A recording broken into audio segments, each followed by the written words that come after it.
Hey, this is Mark Underwood. I'm your host on the Comfortable Couch podcast. And I am as you may already know, if you've tuned in before, I'm a cognitive behavioral therapist. So I am specifically and specialized in treating anxiety and depression. Been doing that for probably about 15 years. And the purpose of this podcast is to sort of publicly address, because I can only see 30 people a week, generally 30, 35. That's a heavy load for a therapist. But I like to reach more people with what I think I'd like to do. What I'm trying to do is take cognitive behavioral and behavioral interventions and concepts and solutions and make them easily understood and easily used so that you can make your life better. Because people come to me again for two reasons. People come to see a therapist, and what I found, they come to see me because they don't like what's going on in their head. They don't like what's going on behind their eyes. The way they think and the way they feel is not good. They want it to improve, or they want better relationships. And today, the topic I'm going to be covering kind of addresses both. And I call this the giving tree.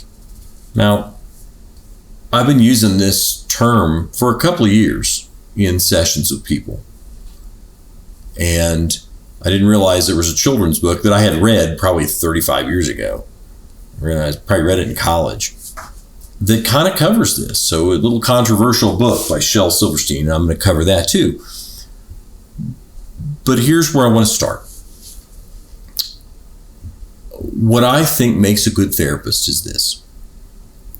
The therapist, and I'll go into another episode about what you should look for in a therapist, but to get a little into that, I think when you're looking for a therapist, what you want is somebody who is a student of human nature, who watches and learns and takes in and develops expertise about why people feel the way they do. What's the original situation that causes them to feel anxious or depressed, and then how they deal with it and how they could deal with it better, what the solution is. And I think this is about patterns, seeing patterns. And let me see if I can give you an example. I'll try to give you this. Might not be the best analogy, but I think it fits. If you own, let's say I used to have an old Mercedes, and I'm not talking about an expensive one either. I'm talking about a late 80s. I liked them in German. I liked it. It was a comfortable car, big, safe. Wife liked it.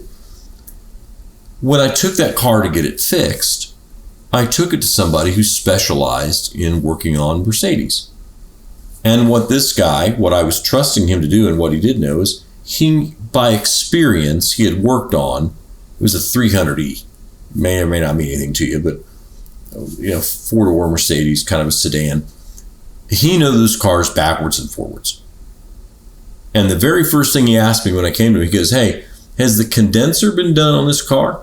I said, "What do you mean?" He goes, "Well, that's the expensive fix on a 300E, on that whole series of W124s or 120, whatever they were."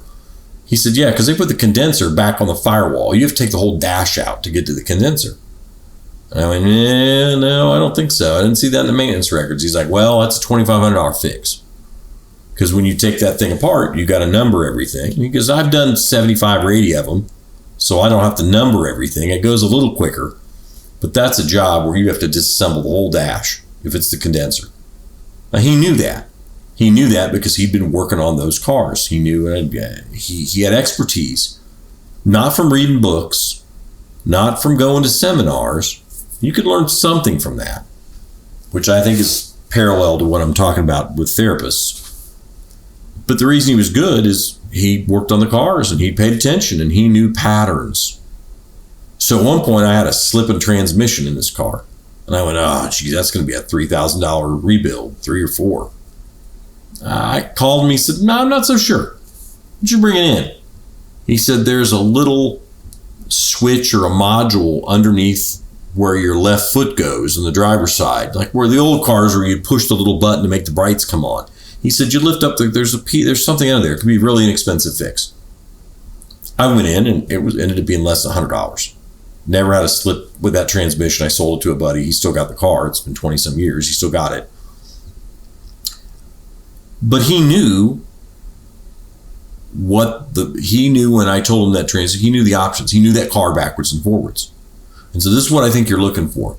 When you want a therapist, especially treating anxiety and depression, spending more on depression today. You want somebody who has paid attention and is listening and watching why people are depressed and what it takes to lead them out of the maze. You know, why they're depressed and how they react to being depressed. And so what we're talking about today is pattern. Now, as a cognitive behavioral therapist, and this is going to get technical for just a second, I'm going to back out of it, but I'm a schema therapist. The schema is sort of the paradigm of how you've come to be depressed and how you react to being depressed. And in the schema therapy world, there's 18 different kinds of depression. And they range from reasons to be depressed. Maybe you had overly punitive parents, or there was enmeshment. You know, you never got to have your own personality. Your parents expected you to be an extension of them. Or maybe that you were medically neglected, you know, so there was always some level of anxiety about your health and your survival. You weren't, you know, could be, there's a group of them, and then how people respond to that when they're depressed, how this creates depression, how you respond. But the number one reason that people are depressed, it's pretty unanimously agreed on in the field, and it's what I see, are people feel like they've been emotionally starved growing up. They didn't get enough of whatever makes you feel whole. They didn't get enough affection. They didn't get enough affirmation. Maybe they just didn't get enough attention to know that they were valuable. Or they didn't get enough training and teaching on how to cope with your thoughts and emotions, or how to build relationships. But there's some giant deficit there. And when people feel that emotional starvation growing up, they feel like a project that's incomplete. And that's not a pleasant feeling to walk around with, that hunger. And I suppose there are people out there that if they were hungry physically, they could just say, well, I'll just deal with it. I'll just be hungry the rest of my life and I'll just accept. Nah, most people say, if I'm hungry, I got to do something about it. I've got to take some action to not feel hungry. And that's kind of where we're at here. It's where I'm going with this. So the number one reason that people have come to see me for depression is they don't feel full. They didn't feel like they are a complete project, that they're usable, that they're functioning, that they didn't get something they needed. There's parts left off. There was too much empty space, too much feeling of inner emptiness, emotional deprivation, emotional starvation. Number one answer, number one reason people come. And what I've learned is people deal with this in two very distinct ways.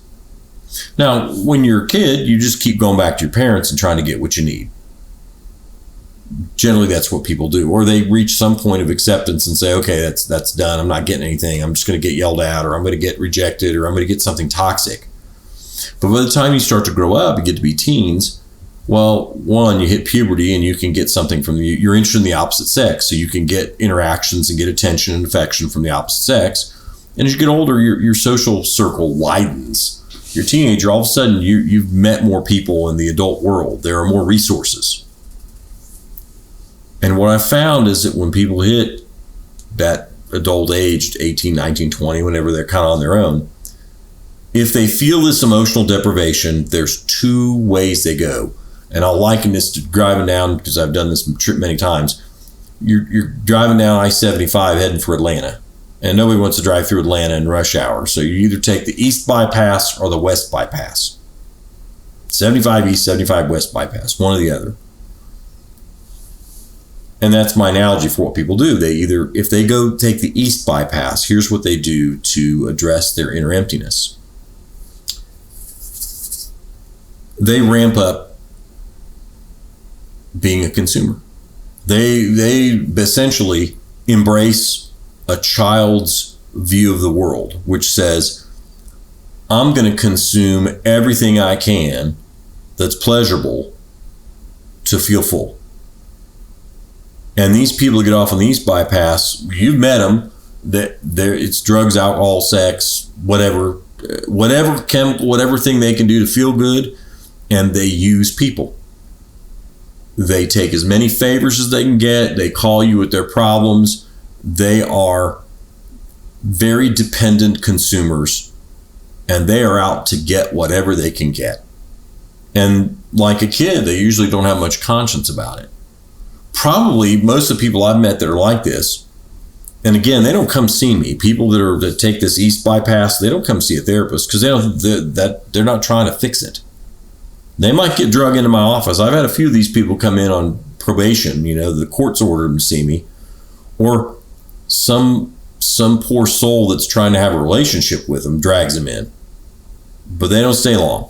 They're back on the road. They are out to consume other people and other things. If they could stick a straw in you and drink you, they would.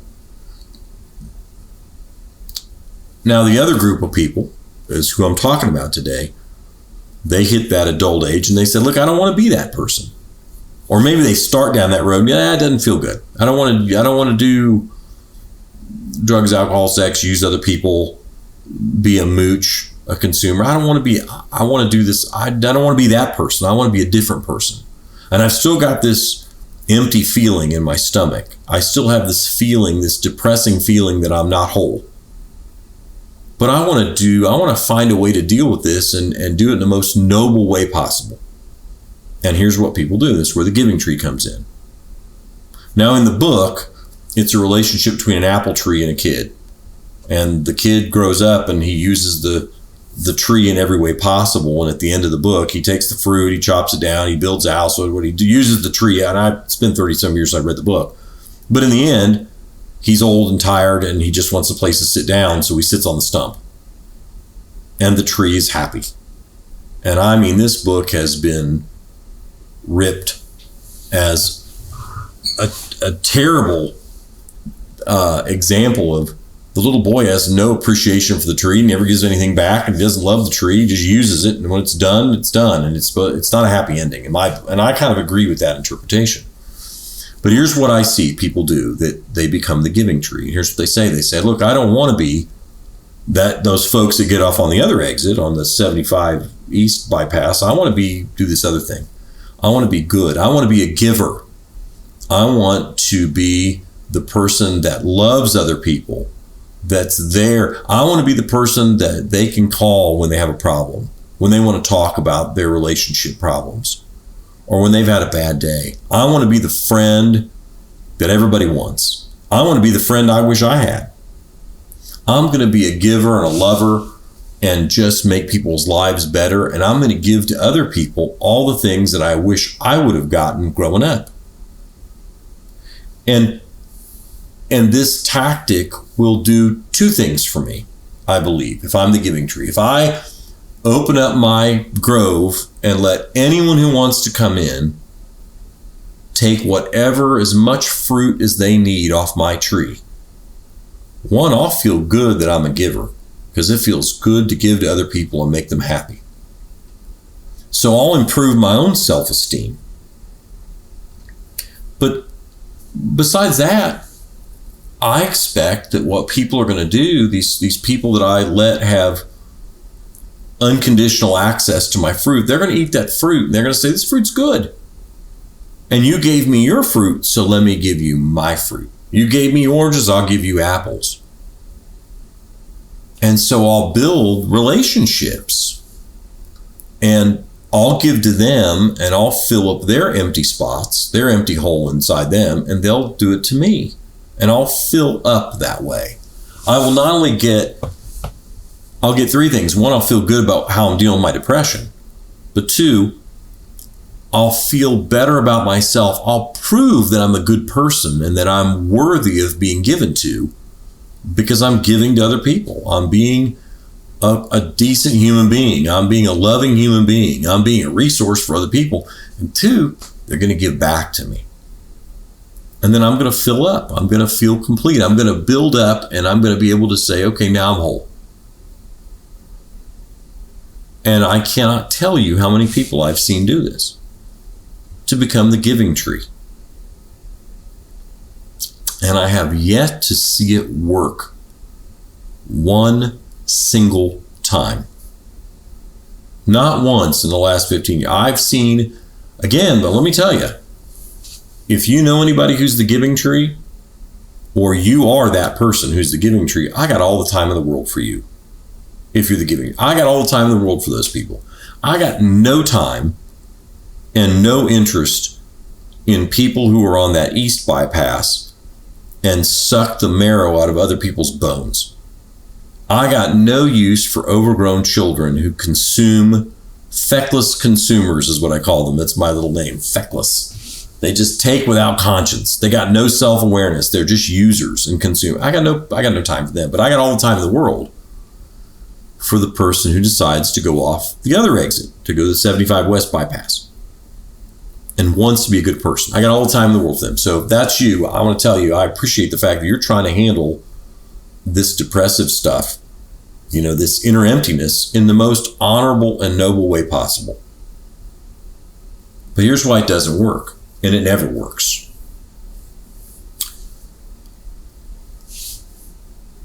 When you get off on that west bypass and you decide that you're going to get off on that exit and you're going to be the giver, the lover, the unconditional provider of fruit, do you know who you will always attract? Who will always be the person that shows up in your yard and starts snatching fruit off your tree? That's right. The people that got off on the east bypass, because they've got their antenna sticking way up in the air, honed in for people who are vulnerable and altruistic and giving, and who are going to give them free fruit. So here's what ends up happening. The person who's the giving tree says, well, I'll give, and I get to feel good about giving. And the person that's taking, why, I'm not going to really screen them. I'm not going to screen them and see whether they're worthy. Yeah, that sounds judgmental. So I'm just going to give to whoever wants. Well, this person shows up and they start taking. And at first the giving tree says, well, it feels good to give. I'm clearly meeting a need and they like my fruit, so this is good. But after they take a bunch of fruit off the tree, the person at the giving tree person says, well, are they satisfied? They keep taking. Are they not full yet? When do they let me have some of their apples? I'm giving them my oranges. And it doesn't happen. This consumer that they've attracted can never be satisfied. They will endlessly be hungry. So now, instead of getting gratitude, it might get some gratitude at first, but then it becomes, you got to give me more. What, don't you love me? Are you being selfish? Why aren't you giving me more? And it becomes kind of an abusive relationship. And this isn't limited to one age group or one gender. I've seen men do it. I've seen women do it. And they say, well, I will save myself and make myself whole by being the giving tree. And instead, what I end up with is I end up with a barren tree and a trashed yard full of cores and a bunch of bad relationships. And now I'm exhausted because I can never make enough fruit to satisfy these people. It's a one-sided relationship. And they're not giving me anything back. So then the person that's taken this giving tree approach says, well, wait a minute. What's wrong with me that I can't satisfy people? Is my fruit no good? Because they keep eating and eating and it doesn't satisfy them. And what's wrong with me that they don't give back? There's no get back. There's no reciprocation. There's no, hey, I listened to your problems. You listen to mine. Hey, I helped you move. You didn't offer to help me move. It's a one-sided relationship, series of one-sided relationships. And they blame themselves and say, wow, well, now I don't trust people. Now I'm getting a negative view of people. I'm not happy about this. Well, this is understandable. The reason is that when you're the giving tree, you always attract consumers who have no conscience and who will take way more than they ever intend to give. They didn't agree to give. They didn't offer. You didn't say, "Hey, I'll give you my fruit. You give me yours." And then you become more depressed and you become more anxious because you go, "Well, now the only solution I could come up with, it didn't work." Now, in a 20-some-minute podcast, I'm not going to be able to cure or give you the cure for this inner emptiness. That's going to take a little longer. That's a bigger series of episodes.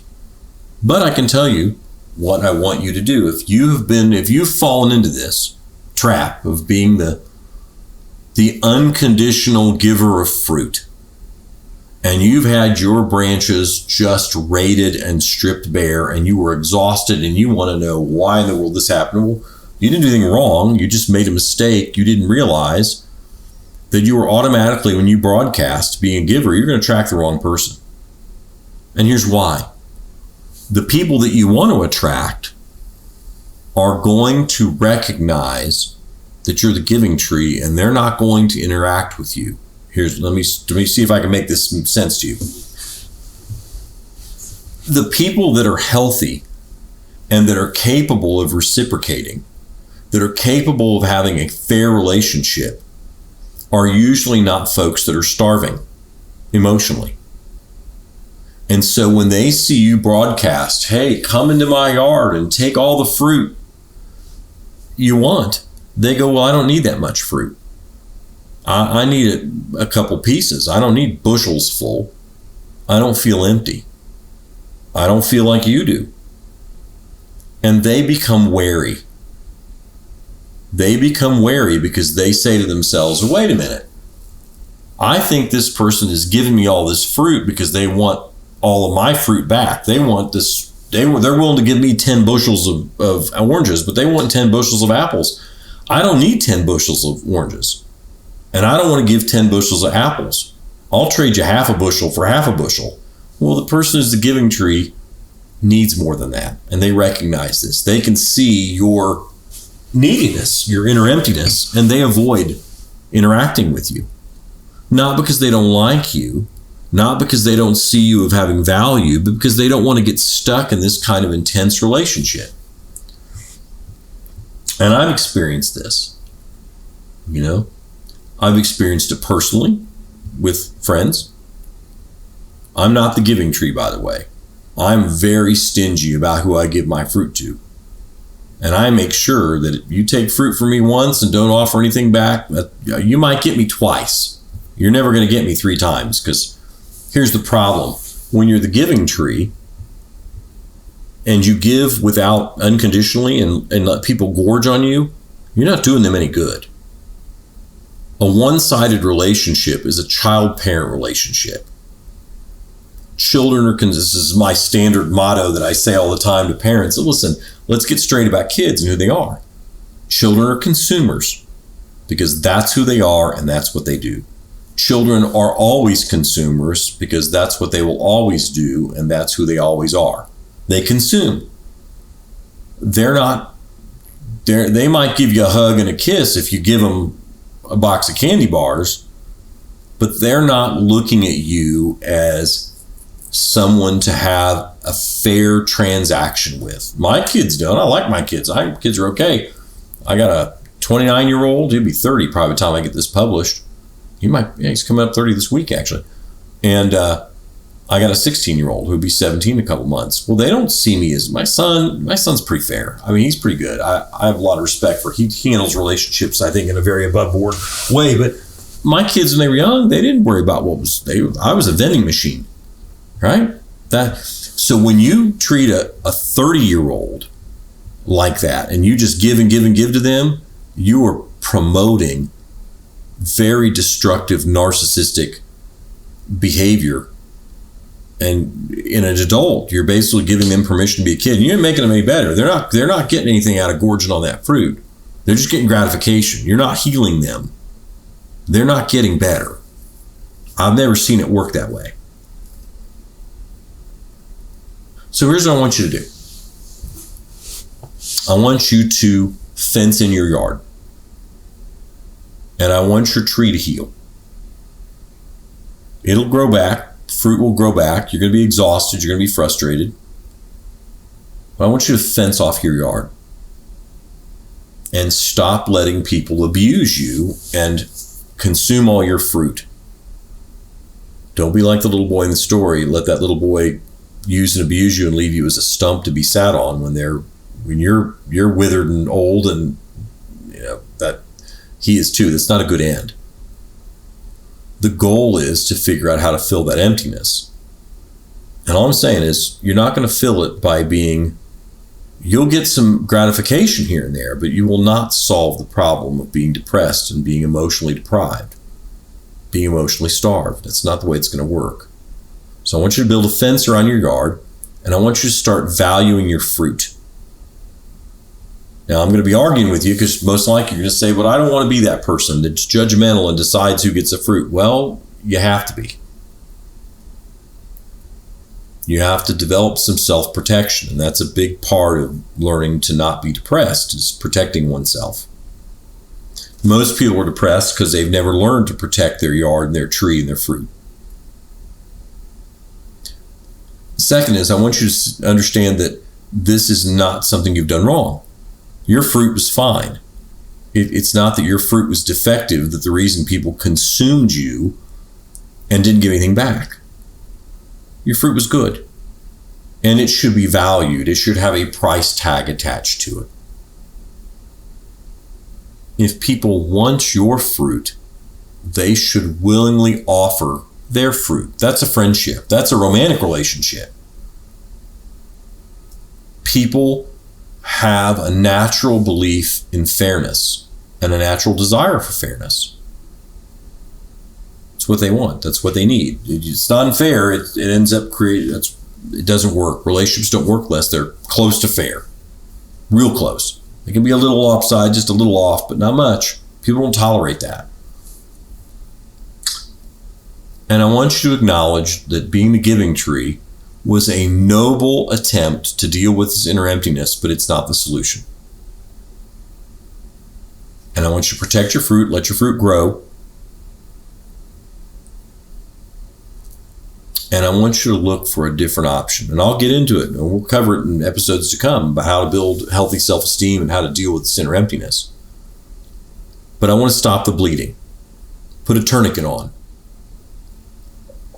As long as you let people come in and grab all your fruit, you're just going to continue to hemorrhage and bleed and be drained and be depressed. And I don't want that for you. Protecting and valuing one's fruit is the beginning of self-esteem. It's acknowledging that you have value and what you do for others is meaningful.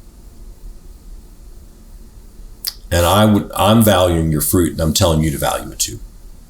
So listen, again, usually the reason that people are depressed when they come to me is they feel like there is some approval or some sanction or something they're missing. And that's what we're going to work towards in future episodes, is how to feel complete, how to heal your own wounds.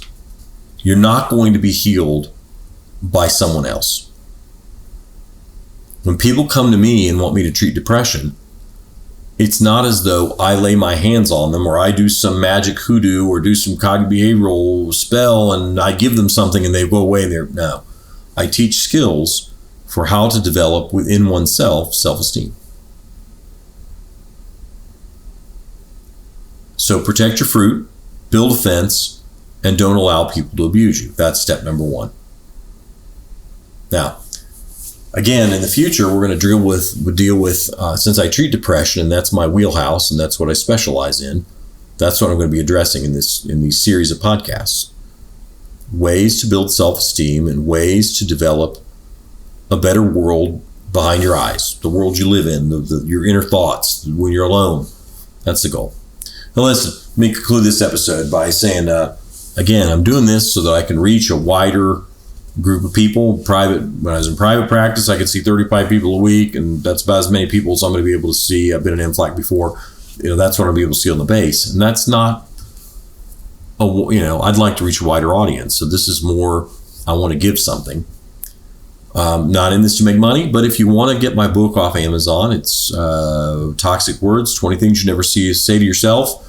These are sort of things I've heard people over the last 5 years tracking that people say to themselves that create depression. They're sort of like a bad seed that grows in your head, your headspace, if you tell yourself these things. And if you have a question you want to send me, if you send it to me there's a link here on my IT guy, I'll put a link on. Matt will put something on here that you can hit my website and you can ask me a question. And if I get enough questions to make it worth, to put an episode, I'll do a mailbag episode. And I'll answer relationship questions or questions about depression, anxiety, anything that's, if it's in my area specialty, that's what I do. So listen, I enjoyed having you today. I think it was probably a longer episode. But if you're doing this, I've given you some, giving tree is the most common, emotional deprivation and being the giving tree are the most common ways people try to deal with depression. It doesn't work. But if you're doing it, I appreciate your nobility and your attempt to be gracious and kind. And I want you to think better about yourself than less about yourself. And until I see you again, until you join me again here, as my usual sign off, I want you to keep your thoughts clear, straight, and true, and have a better life. Looking forward to seeing you again. It's Mark Underwood signing off. Have a good night. Heard you crying, try.